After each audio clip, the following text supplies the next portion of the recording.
हाँ जी बिल्कुल सखर जे संगरार वारे इलाइक़े मां 4 साल अॻु मुबैना तौरु गुम थियल प्रिया कुमारी जे वालिद जी गुज़िरियल ॾींहुं IG सिंध जावेद आलम ओढो सां मुलाक़ात थी। उन वफ़द में जेको आहे सीनियर सहाफ़ी महेश कुमार साहब मौजूदु हुयो।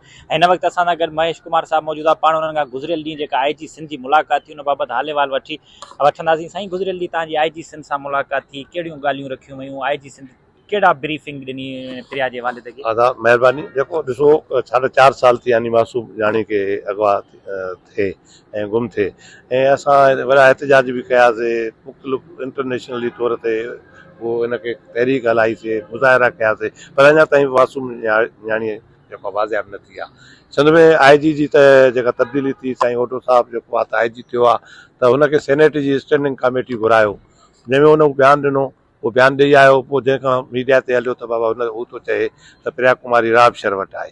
त ॿिए ॾींहुं वरी राब शर जी तरदीद अची वई त असां न्याणियूं जेको आहे कोन खणंदा आहियूं, असां इज़त वारा आहियूं। ईअं जेको आहे असां राजकुमार सां गॾिजी, अदी कल्पना देवी हुई, डॉक्टर बिरमा हुयो, असां गॾिजी IG साहब खे चयो बाबा तव्हांजो ई बयानु आयो आहे, हुन वॾो तरदीद आई आहे, तव्हांजे तरफ़ां का बि उन जी वज़ाहत कोन्हे, असांखे ॿुधायो त छा आहे, असां रोज़ मरूं था, जियूं था। IG साहब इन ॻाल्हि जी सॼे मुकमिल तरदीद कई त मूं अहिड़ी का बि ॻाल्हि न कई आहे त को प्रिया कुमारी राब शर वटि आहे या ग़लति रिपोर्ट थियो आहे। पर हा, हिकु ॻाल्हि हुन कई त धाड़ेलनि जा कुझु फ़ोन राजकुमार खे, प्रिया कुमारी जे वालिद साहब खे अचनि पिया। असां उन खे इन्वेस्टिगेट कयो आहे, राजकुमार खां बि पुछा कयूं था, पुछा कई आहे त उहे धाड़ेल कहिड़ा नी, उते मुख़्तलिफ़ उन कचहरी इलाइक़े में खोड़ क़िस्मनि जी गैंग आहिनि धाड़ेलनि जूं। असां उनजो गहरो तंग कयो आहे ऐं मुमकिन आहे तव्हां कुझु ॾींहंनि में ॾिसो त का धाड़ेल हथियार फिटा कनि। हाणे पोइ उहो केतिरो सच आहे केतिरो कूड़ आहे, छाकाणि त के माण्हू ईअं अजायो पैसा उगाइण जे लाइ बि, पैसा फुरण जे लाइ, मालिकनि खां वठण लाइ ग़लति ॻाल्हियूं कंदा नी। हिन वक़्तु ताईं हुन चयो असांखे का बि अहिड़ो पको सबूत कोन्हे साम्हूं जंहिंमें असां चऊं त प्रिया कुमारी खे असां वेझो पहुचाऊं। मां कूड़ा दिलासा बि न ॾींदुमि, 50-50 ॻाल्हि आहे। असां हिकिड़ी नई JIT ठाहियूं था जेका पर्टिकुलर प्रिया कुमारी जो केस खणंदी। उन में सीनियर ऑफिसर हूंदा, पुराणनि ऑफिसरनि खां जेके JIT हुयूं, असां उन्हनि सां बि ॻाल्हि ॿोल कई आहे, उन्हनि खां बि कागज़ वरिता नी।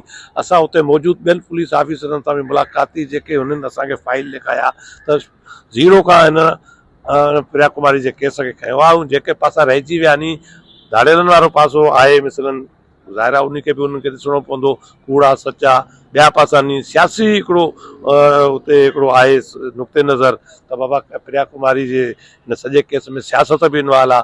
असां कंहिंसां बि रिआयत न कंदासीं ऐं हुन दिलि जाए ॾिनी आहे। पर हाणे असां वटि इहे आसरात असांखे अॻ में मिलंदा रहिया आहिनि। हिननि त मिनिस्टर साहब पाण असेंबली जे फ्लोर ते चयो, CM साहब चयो, जिसकाणी साहब हूंदो हुजो, बसि असां तव्हांखे ख़ुशख़बरी ॾियूं था, इहे असां हिते पहुचाऊं, लाॾो ॾऊ वारनि वटि आहे, हीअ आहे। सभु अॻे जेके दिलि सां कूड़ा साबित थिया नी ऐं असां सम्झूं था त असां IG साहब खे इहा कया त असां कंहिं कूड़े दिलासे ते हींअर लॻण वारा न आहियूं, असांखे तव्हां हक़ीक़त ॿुधायो। तंहिं करे हुन चयो त मां तव्हांखे इहा सिधी ॻाल्हि ॿुधायां थो, अञा ताईं असां जे साम्हूं का बि शिकिल न आहे।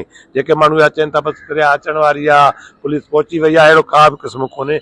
असां महिनत कयूं था, इंशाअल्लाह ताला सुठो रिज़ल्ट ॾींदा। जी बिल्कुलु, सीनियर सहाफ़ी महेश कुमार जी ॻाल्हि ॿोल ॿुधी। हुननि जो चवणु आहे त हुननि खे IG सिंध जेको आहे हिन समूरे मामले ते मुकमिल ब्रीफिंग ॾिनी, पर तंहिं हूंदे बि हुननि जेको आहे हिन अॻे वांगुरु जेको आहे कूड़ा दिलासा ॾियण बजाए जेको प्रिया कुमारी जी बाज़ियाबी आहे उनखे यकीनी बणाइण जो जेको आहे मुतालबो कयो आहे। जी।